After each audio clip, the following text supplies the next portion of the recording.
Coisa linda, não? Bom dia, gente. Obrigado. Eu sei que a gente chega aqui, a gente tem tanta coisa para falar, a gente tem tanta gente para ver, tantos amigos para rever. É tão gostoso esse tempo que a gente tem juntos aqui. E talvez eu faria uma pergunta que soaria até estranha para você, mas você já respirou hoje? Graças a Deus, né? Vamos dar aquele respiro bem profundo para a gente acalmar o coração? Você pode fazer isso comigo? Assim, ó.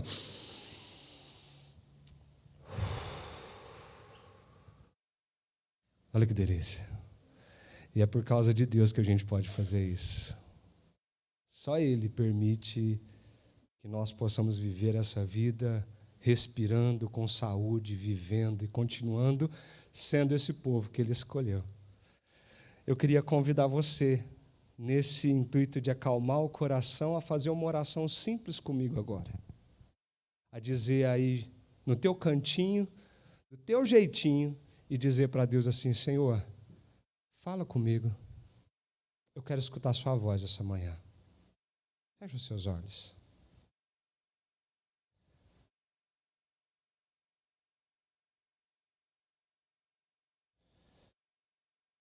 Senhor, essa é a nossa oração nesse momento.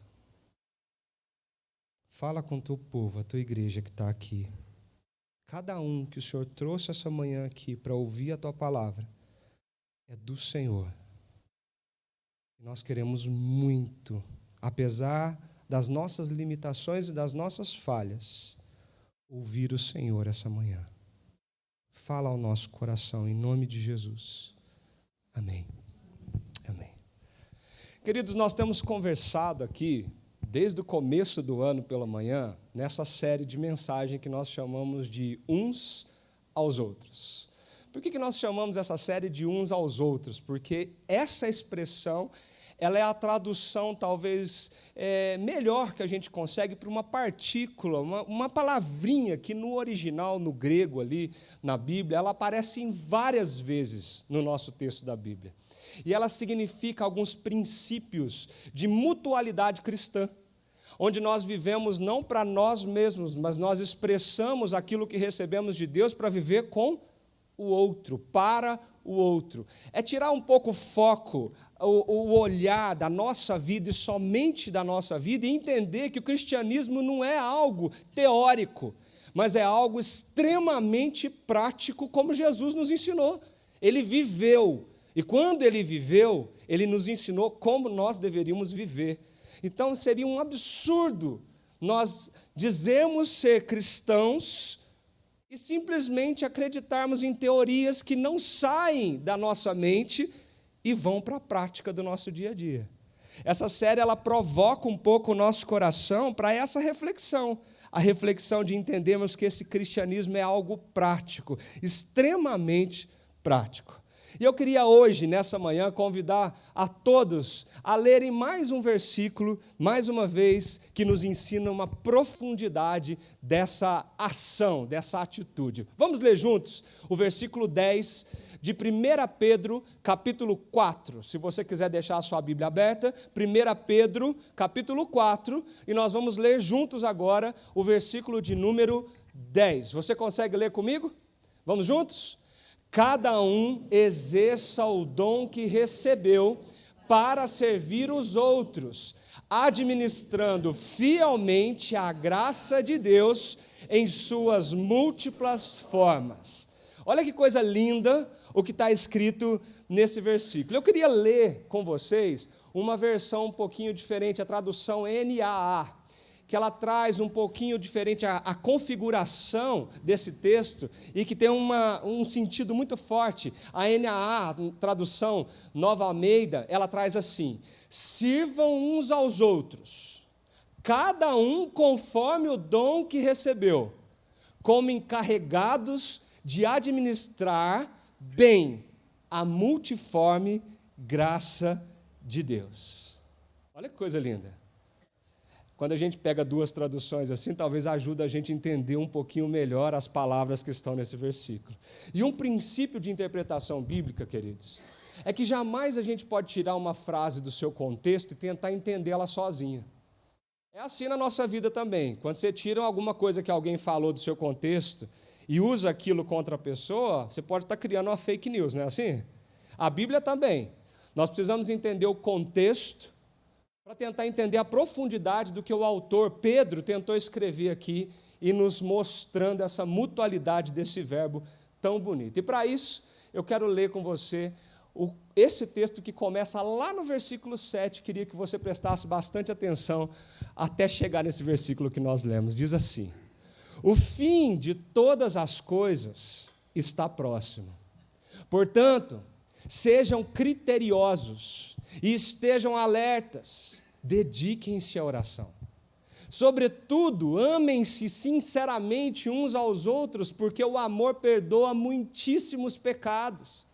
Sejam mutuamente hospitaleiros, sem reclamação.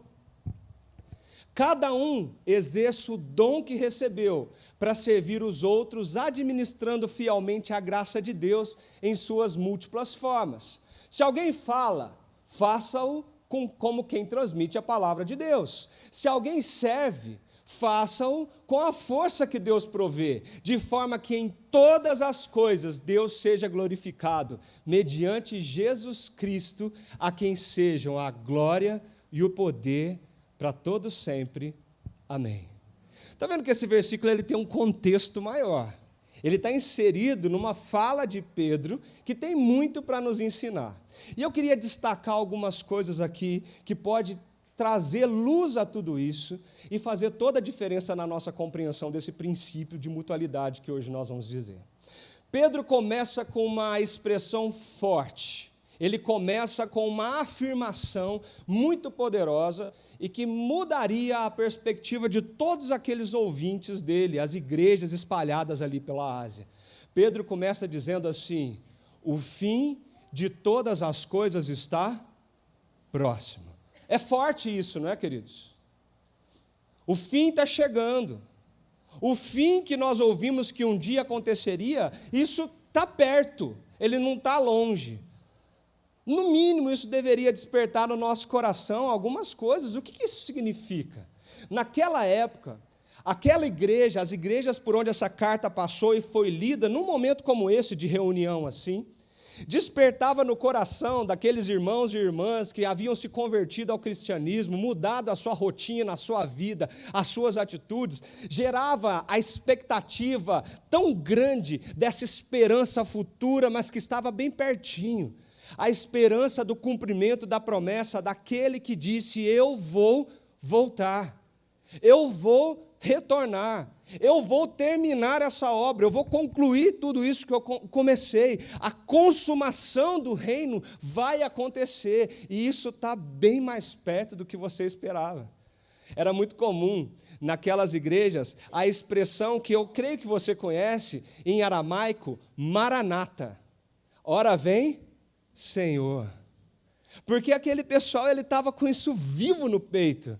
A volta de Jesus, o fim do sofrimento, o fim da perseguição, eles olhavam para frente, enquanto sofriam a perseguição pesada ali, eles olhavam para o futuro e diziam: Maranata, ele está vindo, isso aqui é breve, isso aqui não é duradouro, por mais que a gente sofra aqui, ele vem, ele volta, ele restaura todas as coisas e muda a nossa história e a nossa vida.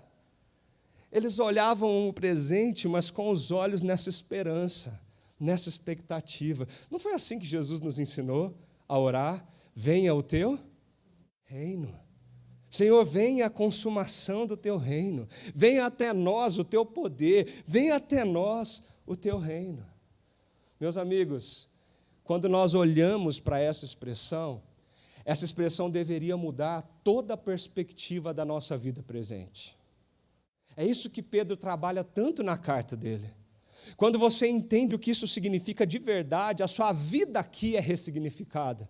Quando você olha e vê o fim está chegando, Jesus vai voltar, as coisas serão diferentes. Quando você lê Apocalipse, o fim desse livro dizendo: naquele dia não haverá mais choro, nem lágrima, nem dor, não haverá mais enfermidade, nós vamos viver para sempre na presença dele, onde todo pecado será excluído da nossa vida. Isso muda quem nós somos. Isso muda como nós vivemos. Isso deveria mudar a maneira que você acorda na segunda-feira para trabalhar. Isso deveria mudar a maneira como você fala com aquela pessoa que não está muito bem com você. Isso deveria mudar a perspectiva do teu coração quanto a um monte de sentimento estranho que está aqui dentro. Quando você pensa, ele vai voltar. Ele vai voltar, Maranata, e quando nós sofremos e as lágrimas escorremos, nós deveríamos copiar essa igreja do primeiro século, gritando Maranata e acreditando nessa promessa que vai se cumprir. Amém? Esse texto e essa frase, ela não está aí solta, isolada. Ela faz parte de um conjunto, de uma expressão, que Pedro começou a trabalhar com essa igreja lá no primeiro versículo do capítulo 4. Pedro começa esse capítulo dizendo assim: portanto, uma vez que Cristo sofreu corporalmente, armem-se também do mesmo pensamento, pois aquele que sofreu em seu corpo rompeu com o pecado. Agora presta atenção. Para que, no tempo em que lhe resta, não viva mais para satisfazer os maus desejos humanos, mas sim para fazer a vontade de Deus. O que Pedro está dizendo? Como que essa frase muda a perspectiva da nossa vida? Porque uma vez que eu entendi o que Cristo fez por mim, e o que Ele está fazendo na história do mundo, uma vez que essa história é a minha história, uma vez que eu creio nisso, que Ele está vindo terminar o que Ele começou, a consumação de todas as coisas, isso muda tudo na minha vida. Muda tudo no meu estilo de vida, na forma como eu vivo. Eu não vivo para mim mesmo. Eu não vivo para satisfazer esses desejos estranhos que surgem dentro do meu peito. A vontade de gritar, de falar algo que ofende, a vontade de humilhar alguém, a vontade de distorcer a minha sexualidade, a vontade de viver relacionamentos tóxicos, a vontade que às vezes surge no nosso coração de levar-nos cada vez mais para longe de Deus. Não é aí que eu vivo, não é essa a minha premissa, não é o chão que eu piso quando eu entendo tudo isso. Quando eu entendo tudo isso, queridos, eu vivo para fazer a vontade de Deus.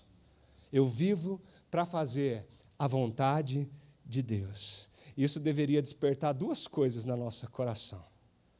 Primeiro, uma consciência que a vida é breve. Você pode até achar que você tem muito tempo de vida ainda.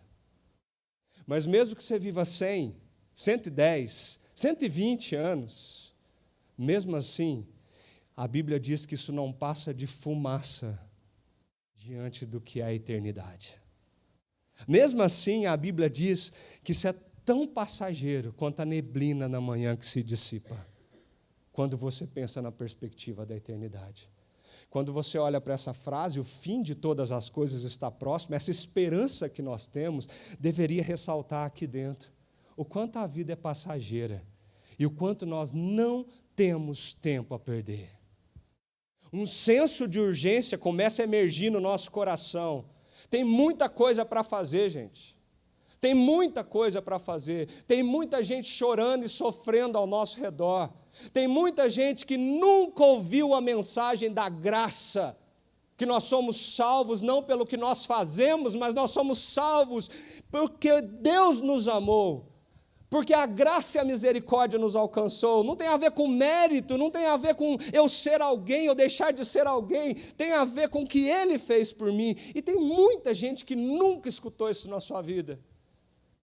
E vive escravizado pela culpa, pela dor, pela solidão, pelo sofrimento.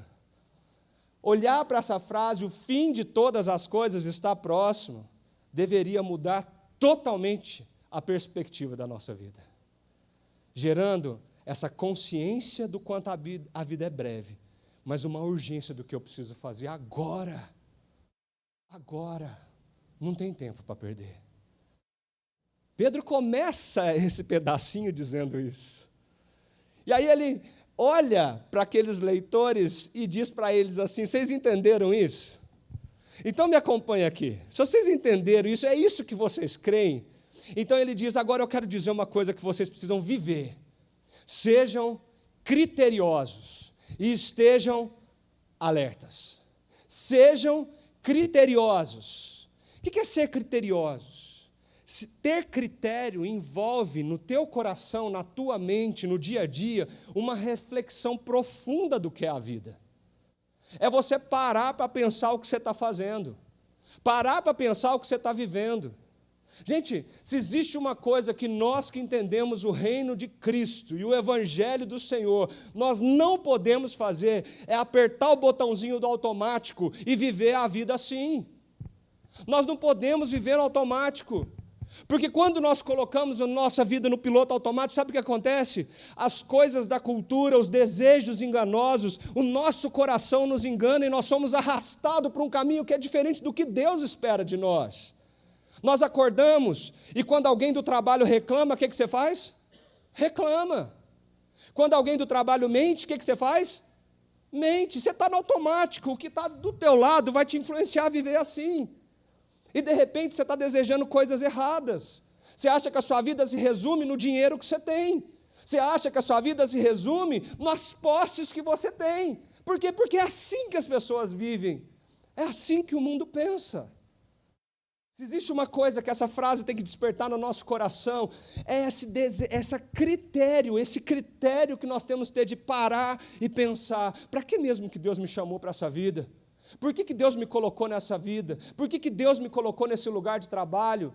Quais são os meus princípios, os meus valores dos quais eu não abro mão? E ele disse, além de ser criterioso, esteja alerta. A NAA traduz essa palavra como esteja sóbrio. Porque o que Pedro está comparando aqui é alguém que está entorpecido por alguma coisa. E o contrário disso é alguém que está atento a tudo que está acontecendo à sua volta. Os reflexos estão bem.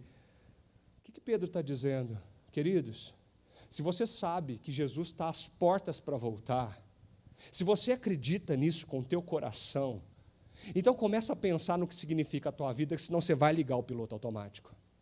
Se você entende que isso é uma realidade, essa esperança é viva no nosso coração, então você precisa ter uma atitude de atenção e sobriedade em tudo que você faz. Presta atenção no que Deus está fazendo à sua volta, queridos. Presta atenção naquela pessoa que está chorando do teu lado. Presta atenção nas pessoas que estão precisando da tua mão, da tua ajuda, porque Deus está fazendo isso através de você. Se você liga o piloto automático, você não olha nem no rosto das pessoas mais. Se você liga o piloto automático, você não percebe quem está sofrendo. Você se importa cada dia mais. E cada vez mais com quem? Com você mesmo. Com você mesmo. A sua vida se resume à sua rotina. A sua vida se resume ao que você é. A sua vida se resume a você. Pedro está dizendo, nós não temos tempo a perder, gente.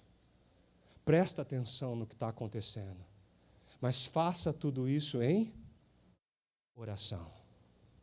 Nós não vivemos aqui soltos como se Deus não participasse de tudo isso. Muito pelo contrário. Nós pensamos o que significa a nossa vida na perspectiva de Deus e não na nossa. E nós oramos dizendo, Deus, o que o Senhor quer para nós? O que o Senhor tem para nós? Quando nós estamos alertas, nós precisamos pedir para Deus, me ajuda a entender, me ajuda a compreender, me ajuda a ser sensível para perceber as pessoas que são alvo da tua graça e que eu preciso chegar lá, eu preciso falar, eu preciso fazer. Quando nós entendemos essa esperança futura, que o fim de todas as coisas está próximo, nós entendemos que toda a perspectiva da nossa vida muda. Não muda? Agora a pergunta que eu tenho para fazer para você é o que muda na tua vida quando você olha para essa frase? O fim de todas as coisas está próximo. Às vezes nós temos um pouquinho de noção disso quando alguém chega diante do médico e abre um resultado de exame e o médico olha para essa pessoa e fala assim, querido, infelizmente tem uma má notícia para te dar. Você tem de 1 a 2 anos de vida. O que desperta no coração de uma pessoa que escuta isso? O susto? O desespero? Mas talvez aquele senso de urgência de falar, eu preciso viver tudo agora, porque me falta pouco tempo. Será que nós estamos vivendo pensando que a nossa vida não acaba aqui? Será que nós estamos atentos, sóbrios, e pensando no que Deus está fazendo ao nosso redor? Pedro não para aí. E ele continua falando de um novo estilo de vida que devia ser impregnado no nosso coração. Ele diz assim, sobretudo, amem-se sinceramente uns aos outros. Sobretudo, amem-se sinceramente uns aos outros. Eu gosto muito de, às vezes, olhar para o que está de trás do português, porque o grego, a língua na qual foi escrita esse texto, ele nos ajuda a entender o significado disso aqui. Esse verbo que está aqui não é qualquer verbo. É um verbo que, no original, nos indica uma ação contínua na nossa vida. É uma ação que não para, não é algo pontual. Hoje eu amo, amanhã eu posso não amar. Hoje eu faço, amanhã eu posso não fazer. Esse verbo que Pedro usou aqui é algo continuado na nossa vida. Ele está dizendo, se vocês entenderam essa esperança futura, agora vocês vivem a partir de uma nova perspectiva, de um novo estilo de vida, que é o estilo de vida baseado numa atitude, a atitude de amar. Amor nunca foi sentimento, biblicamente falando, gente. É muito mais do que isso. Amar é agir. Amar é fazer, amar é decidir, amar é compromisso com aquela pessoa, compromisso com Deus. Faça a sua vida girar em torno dessa atitude de amor, é isso que Pedro está dizendo. E ele coloca isso de duas formas. Primeiro, um amor que cobre multidão de pecados, um amor que perdoa muitíssimos pecados. Se o amor habita no teu coração, uma ação decorre disso. Se eu amo, eu perdoo. Eu já disse aqui que perdão também não é sentimento. Você não acorda na sua cama e fala assim, nossa, eu estou me sentindo tão perdão hoje. Nossa, hoje eu estou com vontade de perdoar todo mundo. Você não vive isso, porque não é isso. Perdão é algo que você faz, perdão é algo que você vai e faz, é uma atitude. O que Pedro está dizendo, isso tem que ser constante na nossa vida. Esse amor é um amor que ama, mesmo se a outra pessoa não corresponder a ele, que ama, mesmo se a outra pessoa virar a cara para você, que ama, mesmo quando você é traído, humilhado, que ama porque você decidiu amar baseado no amor de Deus, e não em você. E Pedro diz, esse amor é um amor que acolhe, porque conviver em comunidade vai exigir de nós acolher diferenças, acolher pontos de vista diferentes, perspectivas diferentes, acolher que nós não somos iguais, que nós precisamos um do outro. Na verdade, o que está escrito, sejam mutuamente hospitaleiros, esse verbo não está ali no original. E essa palavra hospitalidade aqui, ela está ligada ao amor. Então Pedro está dizendo que amem perdoando, amem acolhendo. E isso não é pontual. Isso é um estilo de vida. Isso é um estilo de vida que Cristo faz no seu coração. Como é bonito isso. E aí chega o ápice desse texto. Chega um momento bonito do que nós lemos no comecinho aqui, porque ele olha para aquela igreja perseguida, sofrida, chorando, e ele diz assim, quando você incorporar o estilo de vida do amor, do perdão e da hospitalidade em você, todo dia, não importa com quem seja, você vai aprender o que Jesus um dia nos ensinou, sirvam uns aos outros. E aqui sim é um verbo. Aqui sim é um princípio de mutualidade. Aqui sim é um lugar onde Pedro está dizendo, você entendeu tudo isso, queridos? Não tem como sua vida ser diferente disso, ou você não entendeu nada.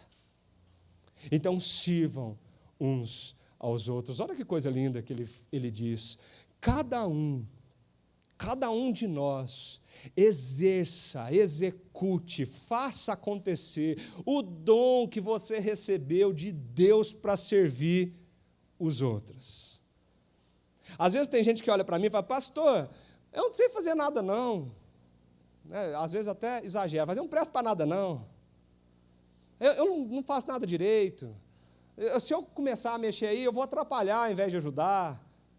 E aí a gente começa nesse negócio de achar que ser cristão é vir aqui domingo. Isso aqui faz parte do que é ser cristão. Nós já comentamos disso nas pregações passadas. Se você não estava aqui, vai lá no nosso site, tenta acessar isso no YouTube, que você vai ver, nós conversamos sobre isso. Mas ser cristão não é sentar nessa cadeira. Ser cristão não é simplesmente abrir o coração e falar: agora eu só me alimento aqui e vou embora para casa viver a minha vidinha.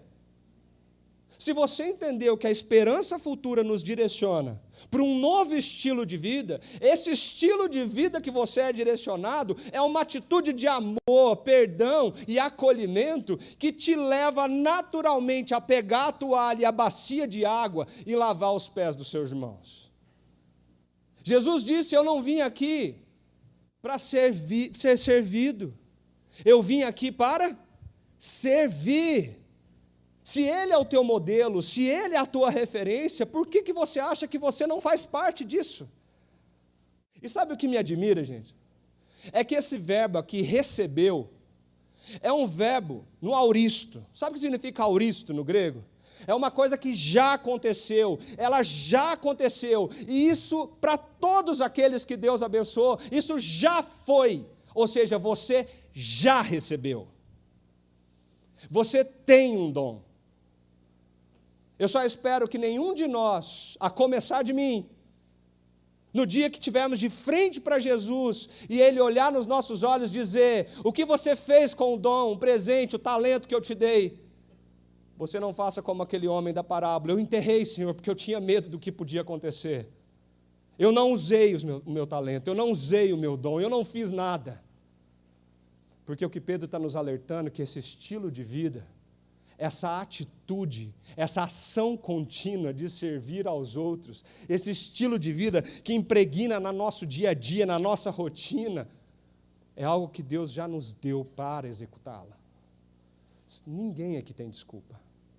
A questão é você perguntar, reflexão profunda: o que Deus me deu para abençoar os outros? Que talento eu tenho para servir alguém?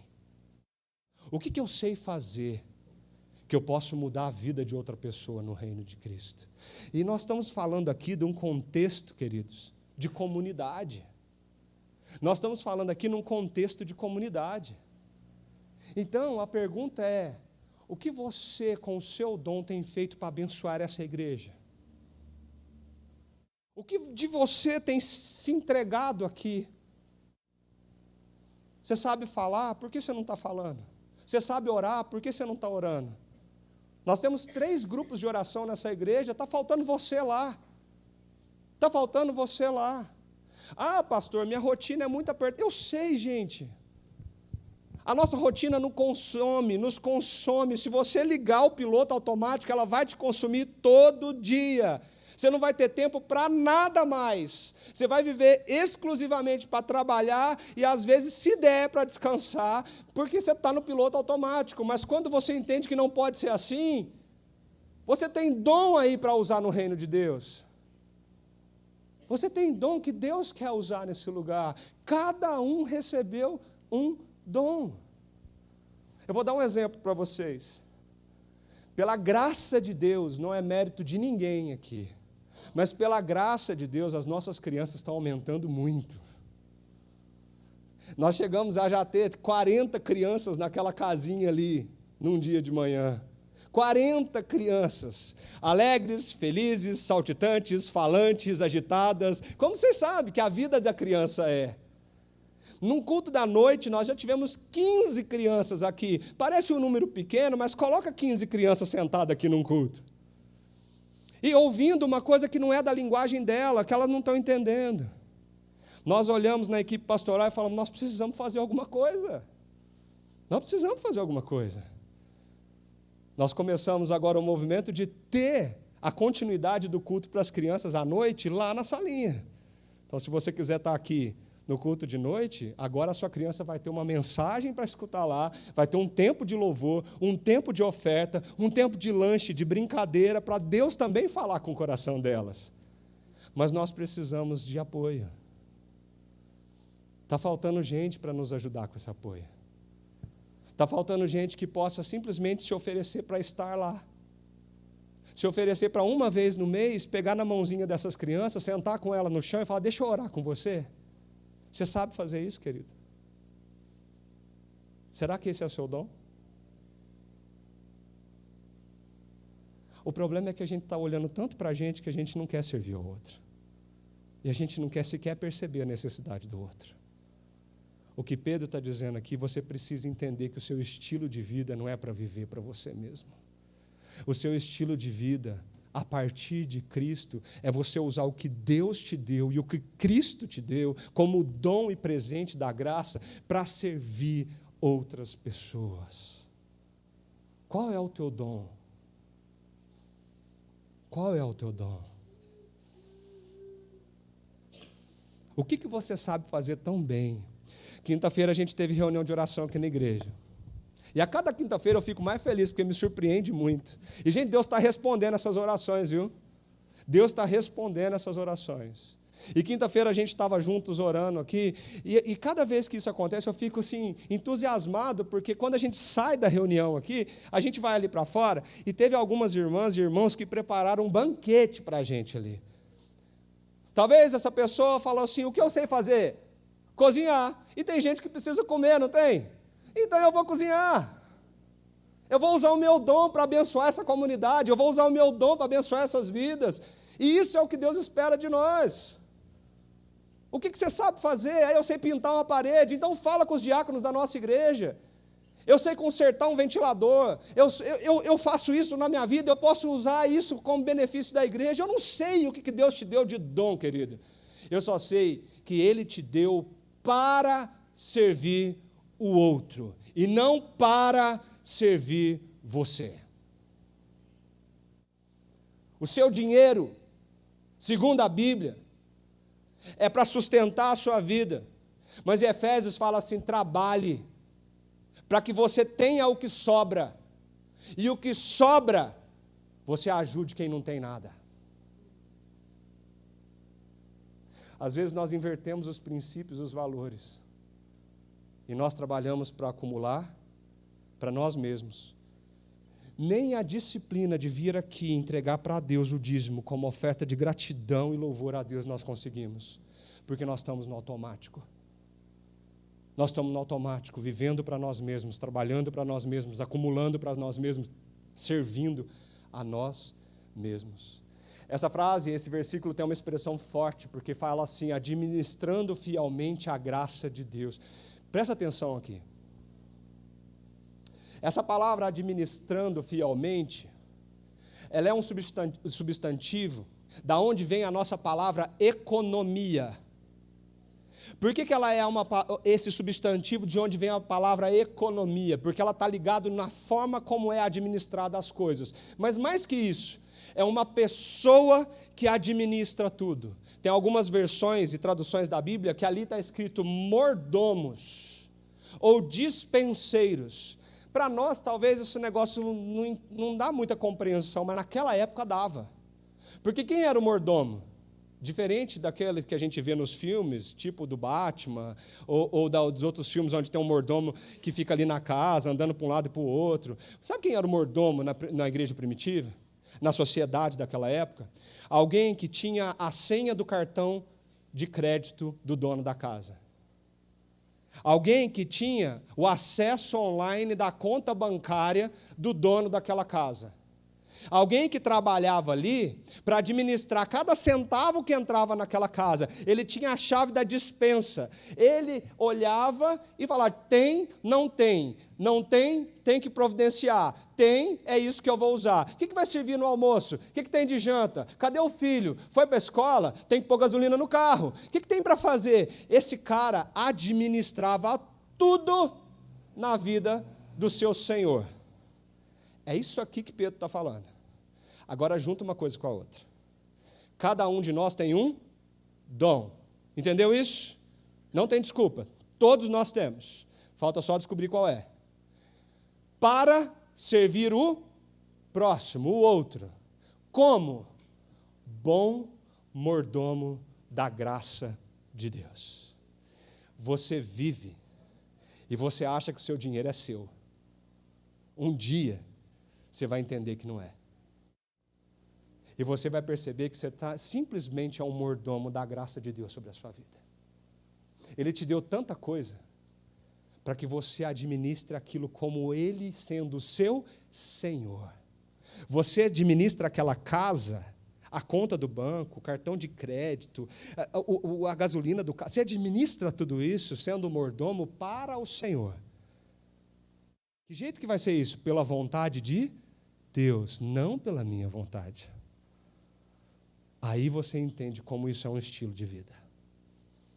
A Bíblia diz, nós morremos para nós mesmos e nós vivemos para Cristo. Cristo.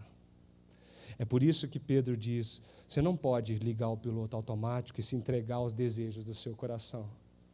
Você precisa entender que tudo que você faz e sabe fazer, os dons, os presentes, a graça de Deus está sobre você, porque Deus te deu em múltiplas formas para abençoar outras pessoas. Queridos, a pergunta de hoje de manhã é, como mordomo da graça de Deus, o que você está fazendo com o seu dom para abençoar alguém? Você está vivendo só para você? Esse texto termina de um jeito muito bonito, porque quando nós entendemos tudo isso, nós vivemos para mais servir. E o final desse texto, você consegue ler comigo o que está em amarelo? Que em todas as coisas Deus seja glorificado mediante Jesus Cristo, a quem sejam a glória e o poder para todos sempre. Amém. Sabe para que você está aqui? Para servir o seu irmão. E servindo o seu irmão, você é braço e mão de Deus. Eu falei isso quinta-feira e continuo falando e vou falar um monte de vezes aqui. Sabe por que eu gosto tanto de pedir para a igreja se abraçar? Dá um abraço no seu irmão que está pertinho de você aí. Levanta, olha quem está perto de você, dá um abraço bem apertado. Aí a gente ora, eu falo, abraça essa pessoa que você orou. Não é porque eu sou mineiro, não, gente. É porque eu acredito muito que Jesus é o cabeça desse corpo. Se nós somos corpo, nós somos os braços de Jesus. E se tem gente aqui precisando do teu afeto, por que você não pode dar um abraço nessa pessoa? Seja Jesus para abraçar ela. Seja Jesus para dar o seu ombro. Porque às vezes você fala, eu não sei fazer nada, mas você sabe dar o ombro para alguém. Você sabe chorar com alguém. Você sabe doer o seu coração com a dor da outra pessoa. Você sabe ajudar essa pessoa a achar um caminho naquele processo que ela está enfrentando na justiça. Você sabe, talvez, encaminhar uma cirurgia, um atendimento médico. Você sabe ajudar aquelas pessoas que estão passando necessidade. Talvez você tenha uma sensibilidade de perceber quem está precisando de ajuda. Eu não sei o que você sabe fazer, mas agora é urgente, porque o tempo final está próximo. Nós precisamos aprender, igreja de Itatiba, a viver para o outro. Sai do piloto automático e vive para o outro. É isso que Deus quer de nós. Eu sei que não é fácil. Eu quero chamar o Rafa aqui à frente. Mas eu sei que se nós encarnarmos esse estilo de vida, tudo pode ser diferente. Tudo pode ser diferente. Eu vou pedir para o Ju colocar o refrão daquela música que cantou antes da mensagem. A letra dessa música, ela mexe comigo. Porque essa música é uma oração dizendo para Deus, num compromisso, dizendo para Ele assim, por onde eu for, eu serei as tuas mãos. Aqui ou onde o Senhor me enviar, supermercado, na farmácia, no escritório, no meu condomínio, na rua, no ponto de ônibus, eu não sei. Me entrego. Pode me usar, Senhor. E ela continua falando assim: por onde eu for, que eu seja a expressão do teu, o amor que perdoa, o amor que acolhe. Ao redor do mundo, ou talvez você não vai para o outro lado do mundo, mas está do outro lado dessa rua. E Senhor, essa manhã eu quero me comprometer com o Senhor. Onde eu estiver, que eu seja as tuas mãos e que eu fale do teu amor. Feche os seus olhos. E eu queria convidar você a fazer dessa a sua oração. Faça isso aí, onde você está. Por onde for, serei tuas mãos. Aqui onde me enviar, te entrego, podes me usar. Por onde for, seja a expressão do teu amor. Ao redor do mundo ou do outro lado desta rua, falarei do teu amor. Vamos mais uma vez? Vamos cantar isso juntos? Por onde for, faz esse compromisso com Deus essa manhã. serei tuas Fala para Ele, para Ele. Aqui onde me enviar, me entrego, podes me usar. Por onde for, seja a expressão do teu amor. Ao redor do mundo ou do outro lado dessa rua, falarei do teu amor. Essa é a nossa oração, Senhor.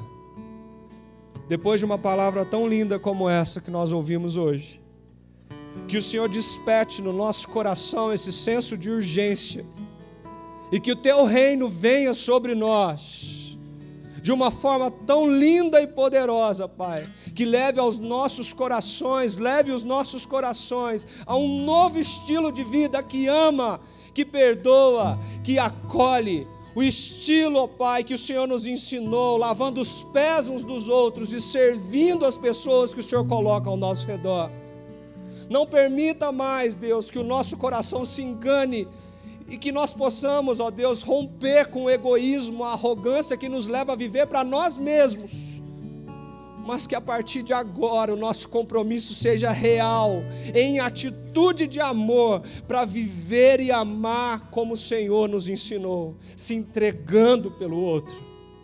Use os dons, os talentos, aquilo que o Senhor nos deu para abençoar a sua igreja e para fazer toda a diferença nessa cidade, para fazer toda a diferença onde o Senhor está nos enviando, nos nossos trabalhos, nos nossos bairros, no condomínio onde nós moramos, todo lugar que pisar a planta dos nossos pés, que seja o Senhor chegando ali, em nome de Jesus, em nome de Jesus. E para isso nós pedimos a tua bênção, que a graça do nosso Senhor e o nosso Salvador Jesus Cristo, o amor de Deus, o nosso Pai, e a presença e o poder do Espírito Santo esteja sobre cada um de nós para vivermos o teu reino hoje e sempre. Amém. Amém.